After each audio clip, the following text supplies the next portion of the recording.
Calafate. Bueno, se vuelve a instalar con más fuerza que nunca el tema de la posibilidad de que existan bases secretas donde conviven seres alienígenas, por muy fantástico que esto parezca, con gobiernos, poderes fácticos de la Tierra. ¿Por qué? Porque fíjate que un físico nuclear, ni más ni menos, un eximio físico nuclear de origen australiano llamado Charles Hall, dejó la patada cuando él manifiesta, dice: yo he trabajado con estos seres, yo desde el profesional del área científica debo reconocer que es absolutamente cierto que estas criaturas existen, que tienen algún tipo de vinculación de traspaso entre tecnología y el robo de personas, órganos y experimentaciones varias, y él les llama, a la raza en particular con la que él participó, The Whitehawks, o los hombres blancos altos. Bueno, esto es parte del extracto de esta confesión que hoy por hoy es el tema principal para todos los ufólogos e investigadores con el tema extraterrestre. Mucha atención, mira. On one night, I saw between 200 and 300 different tall white individuals. There were so many I couldn't count them, lined up along the mountains to the east of, up along where the ammunition bunker was. On the night that the tall white lady known as Pamela was supposed to finish her final exam to be head of the technology transfer team to go into Livermore. In amongst those 200 or 300 tall whites, and that's just an estimate because I couldn't, it was a crowd of people and I couldn't count them all. There were also American Air Force personnel, nobody below the rank of colonel. There was like a 4-star general, a 3-star general. There were several of them. There were also several American government people in civilian clothing over there. El documental donde sale este hombre, Charles Hall, corroboró, confirmó exactamente que él es lo que dice ser. Es un físico nuclear que trabajó, confiesa, durante 2 años con estos seres extraterrestres en unas bases secretas, digamos, en Norteamérica, y en donde dentro de los paisajes más increíbles que le tocó contemplar fue que a veces vio reagrupado una cantidad que iba de 200 a 300 de estos seres alienígenas que están claramente coludidos con los gobiernos, especialmente norteamericanos. Dice que son muy altos, que miden hasta 3 metros, pueden llegar, o sea, verdaderos gigantes. Grande. Y que viven entre 600 y 800 años. Y entre nosotros. Y entre nosotros. Pero no pasan colados, no están disfrazados entre la ciudadanía, sino que derechamente van a bases específicamente construidas por el ser humano para ahí hacer todo tipo de intercambio, tecnología, versus la capacidad de que se les permita el secuestro del ser humano, experimentación, y ya vamos a ver un poco cuáles son los puntos de negociaciones que hay. Son malos. De sus bases no salen. En algunos casos diría que son más bien neutrales y tienen, digamos, una prospección científica de interés en nuestro planeta. Pero podrían llegar a ser malos respecto cuando tocamos temas de manipulación o de la falta de información que hacen llegar a nosotros, digamos, que nos privan de esta capacidad de entender que no estamos solos en el universo. En algún minuto en este documental él relata si el contacto es como nosotros, como hablan como nosotros, se relacionan como... Sí, ¿sí? Absolutamente. O sea, es físico y el lenguaje solo está desarrollado a través de telepatía. No pueden pronunciar nuestro idioma y el tipo de información es muy lenta, ¿sí? Entonces todo se hace a nivel de un contacto mental, sí, por telepatía.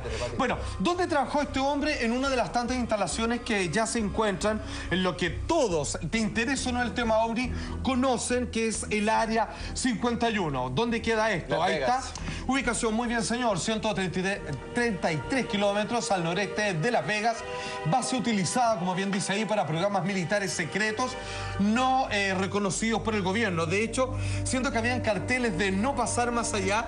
Durante años el gobierno negó la existencia de esta base secreta, hasta cuando la cantidad de personas que comenzaron a impulsar que se revelara el secreto de esto, terminaron reconociendo, y antes estaba completamente manchada por Google Earth, y hoy día encontramos ciertas fotos fijas porque no podemos ver, digamos, en los cambios de fotos satelitales. Eso es lo que se ve antes de llegar al lugar. Exacto, y eso es visto desde arriba. Metida en el desierto estás. Absolutamente, no, la cantidad de kilómetros que hay desde la carretera hasta llegar hasta el centro mismo. Viste una foto, no, es tremendo.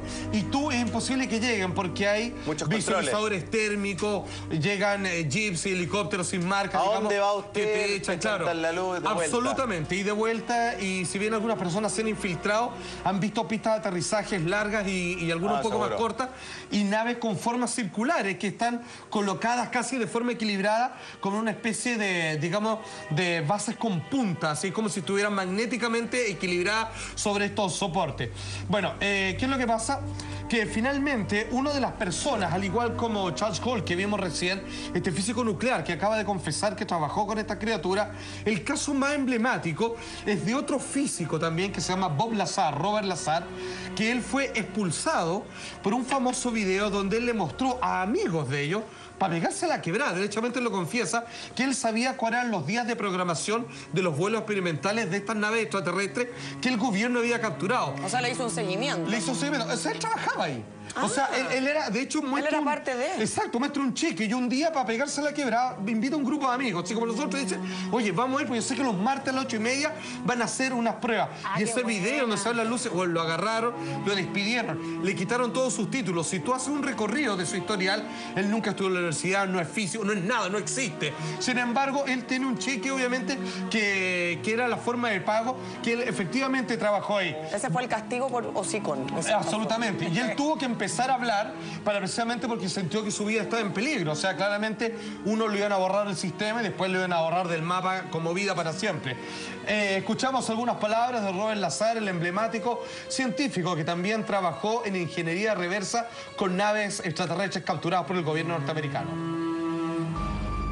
As forward an underground base. It just looks like a slope of a mountain, but actually they're hangar doors, and they slide up. So it looks like just part of the mountain is sliding up. And it would lead into a laboratory, and there was a set of hangars there.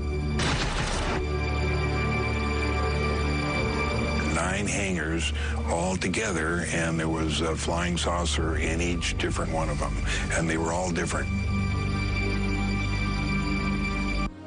Bueno, varios modelos. Varios modelos, claro, distintos tipos. De hecho, él decía que les colocó nombre, él los bautizó, decía, él trabajaba con el Sport Model, que es como el clásico platillo volador, que es como una especie de 2 platos juntos, invertidos, y con una pequeña cúpula. A él estaba encargado de tratar de desarrollar o copiar el sistema de energía de impulso. Entonces, finalmente, su conclusión dijo que era imposible, porque estaba en base a un tipo de mineral que era el combustible, que no existía en la Tierra, exactamente, que era el elemento 151.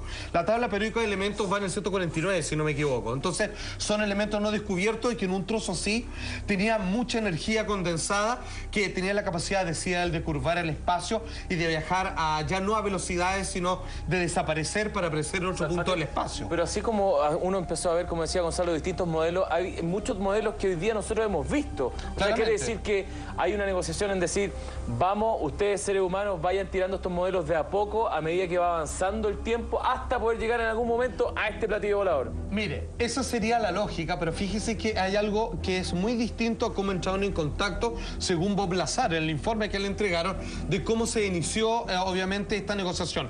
Lo que estamos viendo es el agujero del incidente de Roswell. Supuestamente, se afirma, el dueño de ese terreno, es que cayó una nave extraterrestre en donde pequeños tripulantes fueron sacados y retirados del lugar. La versión... Solo de la autopsia. Exactamente, claro. La autopsia es completamente, el video es falso. Sí. Sin embargo, está asociado a este hecho que es completamente real con testigos. ¿Qué es lo que pasa? O sea, el cráter es real, ahí por lo menos. El cráter real. La foto. Espérate, y el despliegue para retirar los restos de lo que ahí cayó también es absolutamente real. ¿Qué es lo que pasa? Que no es real. Dijeron los militares, bueno, cayó un ovni, una nave extraterrestre. Al día siguiente dijeron, no, perdón, era un globo meteorológico. Cállate, lo digo que dejó, que generalmente son piezas, digamos, que si se reventó el globo que lo sostiene en el aire, no puede dejar, eso claramente se estrelló con gran impulso sobre la Tierra. Finalmente, esa fue la versión oficial, hasta que cuando pasaron ciertos años, porque está dentro de la Constitución de Norteamérica, están obligados a desclasificar. Cualquier civil puede decir, yo quiero que me muestre el informe, obviamente, de la milicia, del FBI. Después de un tiempo. Exactamente. Y fíjate que ese informe que estamos viendo ahí dice que claramente lo que se encontró, porque encontraron a los tripulantes, se dieron cuenta que eran naves no fabricadas en la Tierra y que es con las que trabajaban estos físicos en estas bases secretas. Finalmente dicen lo siguiente, por favor. Un investigador de la Fuerza Aérea que tuvo que revelar cuando tuvieron que desclasificar por un asunto constitucional, afirmó que 3 platillos voladores, curiosamente, los mismos que escribió, digamos, Bob Lazar, fueron recuperados en Nuevo México. Hay que entender que si esto es de marzo de 1950, Bob Lazar cuenta esto mismo y años después, cuando obligan a desclasificar, se encuentran que es la misma información. O sea, podemos entender que no miente. 3 platillos voladores que fueron recuperados en Nuevo México, obviamente en el mismo lugar donde fue el incidente de Roswell. Cuando se niega, se niega por una cosa que hay un pacto de silencio, se niega para que la gente no empiece a investigar, para que no se empiece a preguntar. Se supone que es un secreto de confidencialidad gubernamental para no crear pánico en la población. Se escudan bajo eso precisamente para que tú no sepas. De hecho, existe esto a partir de un informe, de un tratado de comportamiento social que obliga a personas que han visto esto que no presenten informes públicos y todo quede fichado bajo 4 llaves, con la única y sencilla razón de no desestructurar los sistemas culturales sobre los que está obviamente amarrado la sociedad humana en general. ¿Y esas son las fechas de las negociaciones ya con estos grandes gobiernos? Esto pasó en 1947 y al parecer cuando recuperan este ovni que se estrelló por circunstancias, digamos, no aclaradas, vinieron los extraterrestres a recuperarlo. Dijeron, bueno, se nos cayó un platillo volador. Oye, no así tan relajado. Pero en algún momento llegaron a un acuerdo y dijeron, bueno, tenemos cosas que quisiéramos intercambiar con ustedes. Tecnología versus secuestro de personas. Ustedes no nos persiguen. Nosotros les pasamos platillo y ustedes nos pasan humanos. O sea, de hecho, no es que les pasen humanos, sino que nos dejan secuestrar humanos para nuestros experimentos. No les vamos a hacer nada. Mala la negociación. Los vamos a devolver. No, terrible. Pasado. Ahora ellos decían que tuvieron que aceptar porque no había cómo negarse ante esa petición. Si ellos querían, lo iban a hacer igual. Pero precisamente lo que estamos viendo ahora es la base de Wright-Patterson, una de las tantas bases secretas que están en el Área 51, por favor. La sede del proyecto Libro Azul, que fue ante la tremenda petición de personas que le preguntaban al gobierno, ¿existen o no los ovnis? ¿Son peligrosos o no para la raza humana? Fueron un grupo, digamos, de gente de la Fuerza Aérea que comenzó a investigar caso a caso. Solo pudieron explicar, así con efectos ópticos, neblina, rayos del sol refractándose en las nubes, un 70%. El otro 30% no fue posible explicarlo y fue considerado como un hecho anómalo. Sea el proyecto Libro Azul, que ese era obviamente el informe de la década de los 60. En esta base se encontraría el famoso hangar 18, donde estarían parte de estos 3 platillos voladores que son la base para recrear tecnología y que posteriormente ha dado a luz todos estos aviones como el Stealth, este que es de forma triangular. El Phantom. Exactamente, y que no lo captan los radares y que tiene formas muy parecidas a los prototipos que hacían los nazis, que supuestamente, también dice la historia esotérica, tuvieron contacto con seres o civilizaciones de otros mundos. Alfa, en algún minuto a tener contacto más gente, no solo estos grupos privilegiados de esta información. Mira, de ese tipo de extraterrestres parece que no, parece que ellos tienen un acuerdo que no tienen ningún interés de que todos sepamos de ellos derechamente.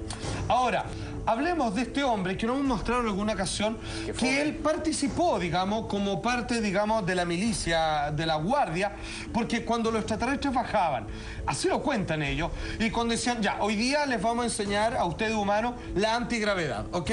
Vamos. Entonces se hacían acompañar por los científicos, que era lo que entendían el lenguaje de esto, y tenían que ir con militares, con escoltas, digamos.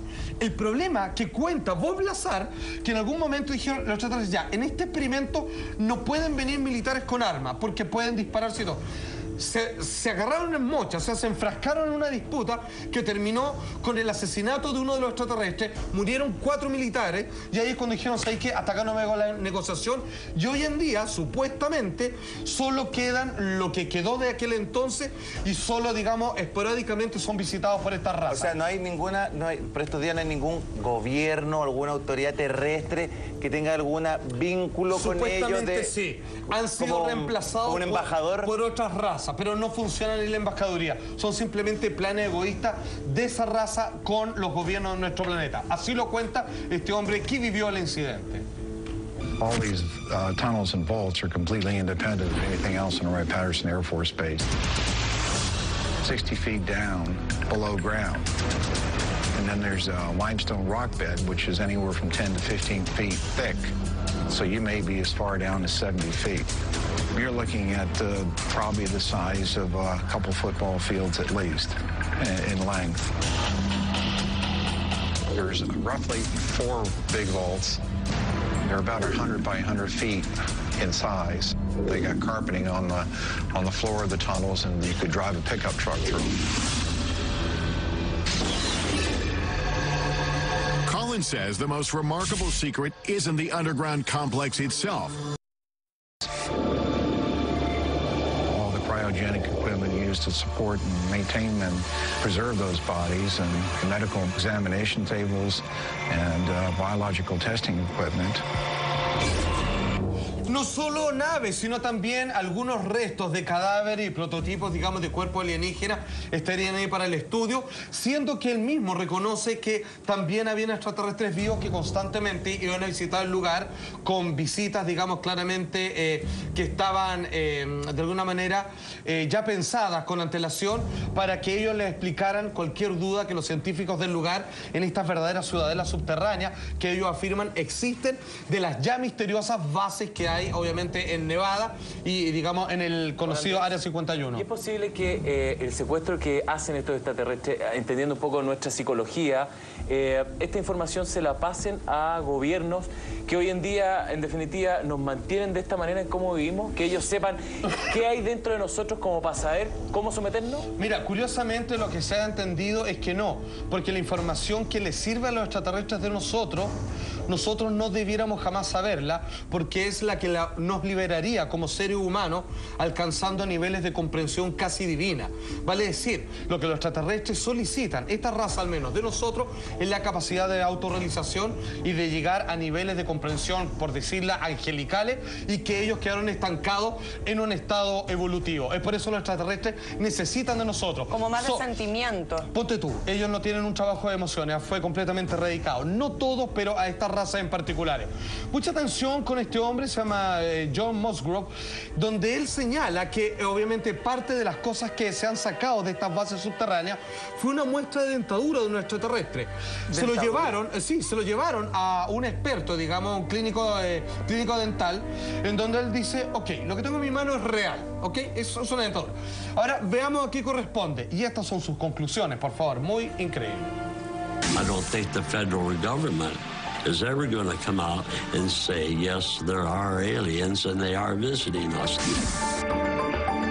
Musgrove says that in October of 1979, two uniformed men he recognized as officers from Wright Pat came to the VA hospital to obtain a cast of a dental impression.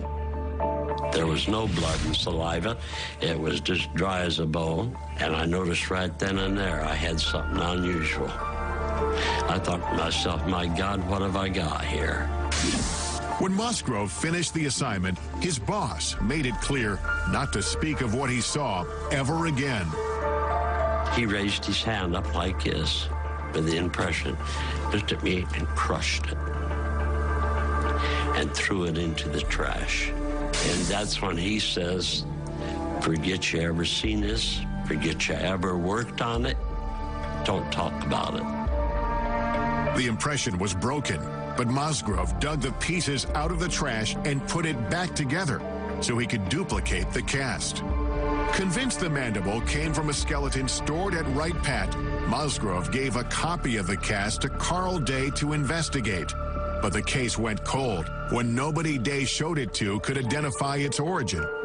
Cuando esta muestra, la original, se la pasan a una cirujano dental, ella, que es parte del documental, dice, a ver, debo reconocer que da la formación de tipos de calcio, más otros elementos que no puedo detectar, debo decir que esto es de origen natural, no fue creado. Esta dentadura es real. La pasó por todos, digamos, los procesos, ya sea de carácter de la rama de los simios o de algo que tuviera esos tipos de molares, que eran muy chiquititos, y dijo, esto no es ningún ser vivo que yo conozca en la Tierra. De hecho, no se parece a ningún término genérico, raza, ni canino, ni simio, ni nada que pueda existir, y obviamente aumenta más el nivel, obviamente, de incógnita respecto, y que lo hace más real esta prueba fehaciente que fue retirada de estas bases secretas. Otra de las bases secretas insignes es la base de Dulce, que queda en las cercanías del Área 51. Esto, obviamente, en Nuevo México, Estados Unidos, base donde se efectúan, esta es más brava, experimentos genéticos. Esto ya no tiene que ver con tecnología, tiene que ver claramente con la relación que hay de cuánto han aportado en conocimiento a los extraterrestres para la manipulación del genoma humano, y de hecho dicen que fue ellos los que impulsaron la idea de reconocer la existencia del ADN en nuestro cuerpo. Hecho tanto por científicos como extraterrestres, trabajando sobre quirófano, hombro con hombro, amigos míos. O sea, seríamos un vil experimento. De alguna manera, absolutamente sí. Bueno, fíjense que en los planos de la base de Dulce, no, perdón, antes de eso, quiero que escuchemos a Philip Schneider, un hombre que trabajó ahí y, como les comentaba, tuvo un enfrentamiento en algún momento con esta criatura que hoy día es reconocido y confirmado por Bob Lazar, donde terminaron seres alienígenas muertos y obviamente los militares norteamericanos o gente de la Tierra fueron los que salieron más para atrás. Fue la primera vez que se cortaron lazos de negociación con seres de otro planeta. Atención. Was involved in building another base inside of Dulce, New Mexico, which is Los Alamos Laboratory. It's a biological laboratory. When I saw Green Beret and Black Beret people encamped inside of our geologist camp, I knew something was up. The gig was up. First of all, I knew all about the alien agenda. I'll explain that in a few minutes.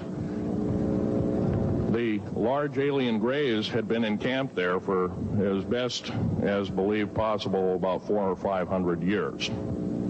Had been one of their internal bases. From me to this elderly woman here in the front was sitting a 7-foot-tall alien gray. The stench was worse than the worst garbage can you can imagine. The person was or the entity was absolutely horrible. I didn't waste any time. I reached for my pistol at that time, and I killed 2 of them. Yes, they're mortal, and they do die. However, in the process, one of them did this. All I remember is that he just kind of waved his hand in front of his chest, and the next thing I know, this blue beam hit me and just literally opened me up like a fish. And burnt my fingers right off of me. Obviamente él salió solamente dañado con la pérdida de 3 dedos de una de sus manos. La sacó barata. Absolutamente, claro. Hicieron, digamos, utilizaron armas, digamos, que están en un nivel que está fuera de nuestra comprensión, incluso hasta el día de hoy. Debo decir que cuando este hombre hace esta declaración, un hombre que aparece de la nada, que confirma con documentos que él es todo lo que dice ser, cuenta esta historia que parece sacada de una novela de ciencia ficción, ¿qué es lo que pasa? No ocurre más de 2 meses y este hombre, en el año 1996, es encontrado muerto. Según el informe de defunción, dicen que murió de un derrame cerebral, cosa que no concuerda por las claras señales de tortura que recibió su cuerpo. ¿Por qué lo mataron? No solo porque abrió el tarro y contó esto, sino porque estaban en busca de un diagrama que él hizo y presentó en esta conferencia, que afortunadamente uno de sus mejores amigos había conservado. El diagrama explica cómo están hechos los pisos y los niveles de estas bases subterráneas. En el primer nivel hay seguridad y comunicaciones. Obviamente uno nunca llega un poco más allá de eso, de los oficiales de bajo rango. Segundo nivel, viviendas de personal humano. Tercer nivel, oficina ejecutiva y laboratorio. Cuarto nivel, experimentos de control mental. Cómo desarrollar eso en el cerebro humano y entender cómo ya los extraterrestres llegaron a ese punto. Quinto nivel, vivienda de los grises. Tenían ese piso entero para los visitantes extraterrestres que se comunicaban a diario con los científicos de la Tierra. Sexto nivel, experimentos genéticos y zoológicos en mezclas de quimera con animales de otros mundos, al parecer, y de nuestro planeta. Y séptimo nivel, criogenia y cámaras de frío para conservar la vida a través del tiempo para viajes prolongados en el espacio. Ese era uno de los aportes. Una clínica. Es una verdadera clínica, prácticamente. Pero mucha atención. Bueno, la siguiente base quiero mostrar, esta vez ya no se encuentra en la parte baja de Estados Unidos central, sino en Rusia. Que ellos, que son un gobierno abierto respecto a este tema, ellos dicen, sí, esta base... O sea, es increíble que se siga dudando si existen o no los extraterrestres cuando gobiernos como Rusia o Francia dicen, obvio que existen, porque aquí están los informes y nuestros tratados con ellos. Una de esas bases, de donde obviamente se sabe de este tratado con gobiernos de la Tierra, es esta base que es Kasputin Yar, que se ubica en Astrakhan, en obviamente Oblast de Astrakhan en Rusia, lugar de avistamiento hoy por hoy, porque el contacto está todavía vivo al parecer. Muchos de las áreas soviéticas son llamados como el Roswell ruso, que en circunstancias similares también cayó un objeto ahí, lo recuperaron, se lo llevaron a esta base y luego llegaron los alienígenas para decir, queremos que nos devuelvan eso o lleguemos a algún tipo de acuerdo. Pero estos gobiernos que asumen que hay contacto, que existen y que todo, dan una explicación. Francia, me acuerdo otro, Alemania también. Pero dan algún... Canadá. ¿Por qué? ¿Cuál es el motivo, dicen ellos, para tener contacto y para tener este tipo de transacciones? Mira, no hacen que tienen una negociación, pero sí simplemente que en algún momento se contactaron con ellos y hay informes de diálogos, pero nada más. Ya. Lo que sí no son tan transparentes el decir cómo sigue ese tipo de comunicación con ellos. Bueno, ¿qué entendemos por el incidente Roswell, pero en Rusia el incidente de la base de Kasputin Yar? Lo siguiente, mucha atención. Según los informes, la torre de control de Kapustin Yard detecta un extraño objeto en la pantalla de su radar. Exactamente al mismo momento, un piloto de MiG a unos 10 kilómetros de la base avista un gran ovni plateado con forma de tabaco directamente frente a él. Se comunica por radio con la base y les informa que una fuerte luz lo está cegando. Un piloto ruso se topó con un ovni en 1948 e intentó atacarlo, lo cual trajo como consecuencia un muy desafortunado resultado para ambos. El piloto se encegueció a causa de los rayos de luz que emanaban del ovni. Se cree que bajo órdenes directas de Zygarev, comandante en jefe de la Fuerza Aérea Soviética, el piloto vio al ovni durante casi 3 minutos antes de dispararle un misil que finalmente logró derribar el objeto. Pero a diferencia de Roswell, este accidente nunca hizo noticia. Nunca hizo noticia, sin embargo, el gobierno ruso, transparente en temas de la ufología, dice: el piloto de aquel entonces, digamos, informes que están abiertos para todo el público, periodistas, lo que quieras, quedó ciego por un rayo que emanó de este objeto, pero alcanzó a dispararle un misil que lo derribó, y una vez que capturaron la nave y encontraron a sus tripulantes, posteriormente tuvieron un contacto con otras criaturas que vinieron a recuperar y con los cuales tuvieron algunos tratados que ahí ya no especifican, pero que claramente el gobierno reconoce esto como un hecho cierto, y no combatieron con una nave de una nación enemiga, sino con algo construido fuera de este mundo. Hoy día, porque tocamos el tema, porque un físico nuclear australiano confesó que durante 2 años trabajó en Norteamérica con razas alienígenas que ya fueron descritas. Creer o no, depende de usted. Yo creo que las evidencias son contundentes. Falta que se instalen en Chile ahora nomás, maestro. Sí, compadre.